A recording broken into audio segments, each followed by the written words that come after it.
కేంద్రం దగ్గరికి వెళ్ళినప్పుడు కేంద్రం చెప్పింది ఏంటంటే మొత్తం మిగతా వాళ్ళందరికీ సిపిఎస్ అని ముందే చెప్పాము, దాన్ని వాళ్ళు సుప్రీంకోర్టుకి వెళ్ళినా ఏం చేయడానికి వీల్లేదు. వీళ్ళకి వరకు మాత్రం వీళ్ళు నోటిఫికేషన్ ఇచ్చే టైంకి అప్పుడున్న పెన్షన్ స్కీమ్ లోనే నోటిఫికేషన్ ఇచ్చినట్టు కదా. అవును, అంతేగా.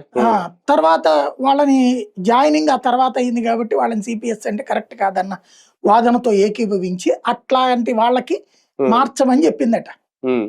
చెబితే ఇప్పుడు అట్లాంటి వాళ్ళు ఎంతమంది ఉన్నారంటే 10,000 చిల్లర ఉన్నారట. అవును, వాళ్ళకి ఇప్పుడు చేశారు ఓపీఎస్, మిగతా అందరికీ కాదు. అవును, మొన్న అదే చెప్పారు వీళ్ళు కూడా 10,000. అది అర్థమయ్యేలా చెప్పారు. అప్పుడు ఏమన్నారు, సిపిఎస్ వాళ్ళందరికీ ఓపీఎస్ రాష్ట్ర చరిత్రలోనే అద్భుతమైన నిర్ణయం అని పవన్ కళ్యాణ్ గారు ట్వీట్ చేసిన దగ్గర నుంచి అందరూ ఉంది. అందరం ఏమనుకున్నాం, ఈవెన్ సిపిఎస్ ఉద్యోగులు కూడా, మొత్తం సిపిఎస్ ఉద్యోగులు అందరికీ ఓపీఎస్ పండగే వాళ్ళకి అనుకున్నారు.